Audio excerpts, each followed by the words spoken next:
Tenneh is one of many young women who struggle with post-traumatic stress disorder following their experiences during the Liberian Civil War. She has been invited to PIP therapy section by Bendu. The therapy section is for a group comprising Rosetta, Josephine, and Tenneh too.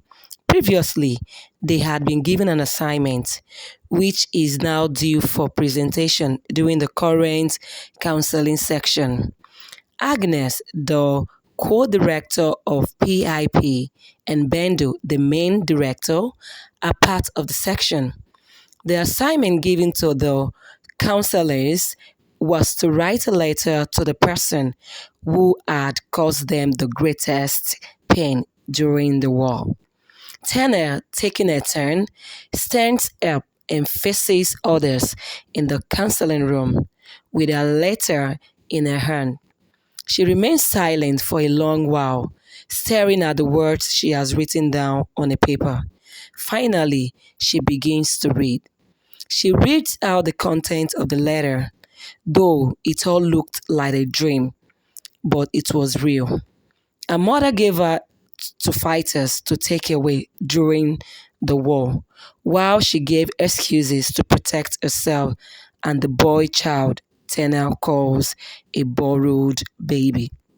When she began to cry and clung to the mother slapped her and pushed her into the arms of the fighters. She told them, I beg you, take her. She is a girl. She can do anything, anything you want her to do. Tenor pauses.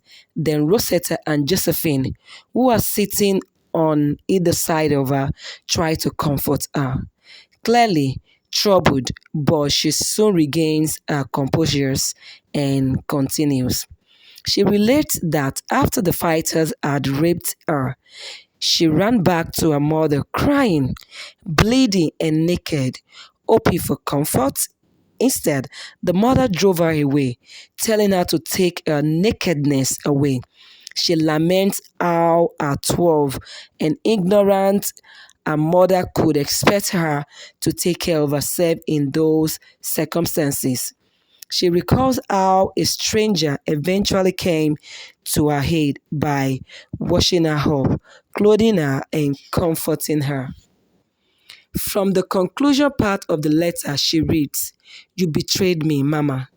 You, who I expected to protect me. You were the one who gave me away.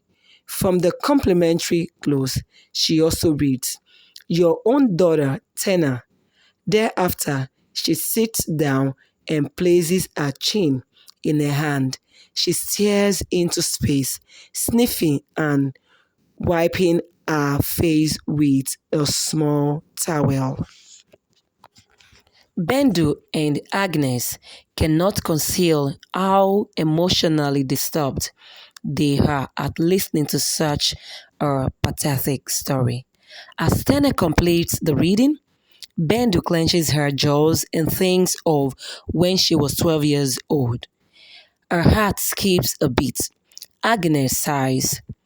After some moments of silence, Agnes speaks. She admits how letters by the three counselors have brought back deep and painful memories, which she believes they can begin to deal with in subsequent sessions. She calls attention to the fact that while strangers can hurt us, sometimes the greatest pain was inflicted by people we knew. Agnes walks over to Tenneh to encourage and comfort her. She tells her that she did well by telling her story, while also acknowledging that though it hurts, she compares the act of telling the story or confronting the past to putting alcohol on a sore. Understanding the analogy, Tenneh notes that it will improve the sore. Agnes pats Tenneh on the shoulder and continues with the counseling. After restating the fact that writing the letters asks of the three counselors was a very tough and difficult task, she asks of what they would have done if they had to address the person who caused them such grief face to face, or if they saw the person who killed someone they loved. Rosetta promptly responds that she would kill the person there and then. When asked how that would bring about peace or when the killing would stop, she replies that the killer should also have thought about his action too before carrying it out. For Josephine, she would simply walk away and leave the person to God's judgment. Moderating, Agnes points out that while some would agree with Rosetta, others would agree with Josephine.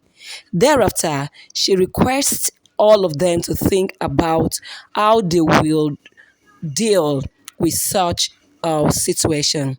That is the assignment for discussion at the next session, she concludes.